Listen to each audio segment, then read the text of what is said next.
નમસ્કાર, world media ન્યૂઝમાં આપનું સ્વાગત છે। હું છું સફી શેખ। જોઈએ આજના નવા સમાચારો।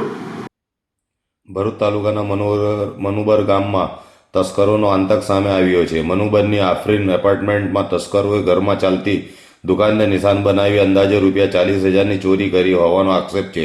ચોરીની ઘટના બાદ સોસાયટીના સીસીટીવી કેમેરા ચકાસતા એક નહીં, બે નહીં, પરંતુ 7થી વધુ શંકાસ્પદ શખ્સો સોસાયટીમાં આંટાફેરા કરતા કેદ થયા છે।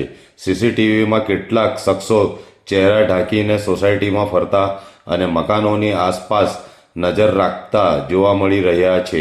કેટલાક શખ્સો હાથમાં ચપ્પલ લઈને મકાનો તરફ જતા હોવાનો દ્રશ્ય પણ સામે આવ્યો છે, જેના કારણે સ્થાનિકોમાં ભારે ફફડાટ ફેલાયો છે।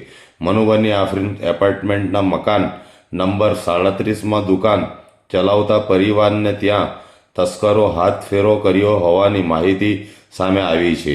દુકાનમાં રહેલા પ્લાસ્ટિકના ગલ્લાને તોડી તથા અન્ય ગલ્લાઓમાં રહેલી રોકડ રકમ મળી અંદાજે ₹40,000ની માતબર રકમ ચોરાઈ હોવાનો આક્ષેપ છે। ચોરી બાદ સીસીટીવી ફૂટેજ સામે આવતા સમગ્ર મામલો વધુ ગંભીર બન્યો છે, કારણ કે સીસીટીવીમાં મોટી સંખ્યામાં શંકાસ્પદ લોકો સોસાયટીમાં ફરતા દેખાઈ રહ્યા છે।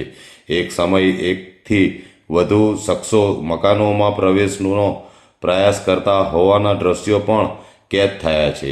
તસ્કરોના આંટાફેરાથી રહીશોનો રાત્રે બહાર નીકળવાનો રસ્તો જાણે બંધ થયો હોય તેવી સ્થિતિ સર્જાઈ છે। સ્થાનિકોના સવાલ છે કે જો રાત્રિના સમયે તસ્કરોનો સામનો કોઈ રહીશ સાથે થાય અને કોઈ અનિચ્છનીય ઘટના બને તો જવાબદાર કોણ? આ સમગ્ર મામલે ભરૂચ તાલુકા પોલીસ દ્વારા સીસીટીવી ફૂટેજના આધારે તસ્કરોની ઓળખ કરી ઝડપી પાડવામાં આવે અને મનુબર સહિતની પશ્ચિમ વિસ્તારની સોસાયટીઓમાં રાત્રિ પેટ્રોલિંગ વધારવામાં આવે તેવી સ્થાનિકો દ્વારા માંગ કરવામાં આવી છે। હવે સવાલ એ છે કે સીસીટીવીમાં કેદ થયેલા આ શંકાસ્પદ શખ્સો કોણ છે? સોસાયટીઓમાં આટલી મોટી સંખ્યામાં શખ્સો રાત્રે ફરી રહ્યા છે તો પોલીસ પેટ્રોલિંગ ક્યાં છે અને સ્થાનિકોની સુરક્ષાનો જવાબદાર હવે કોણ લેશે?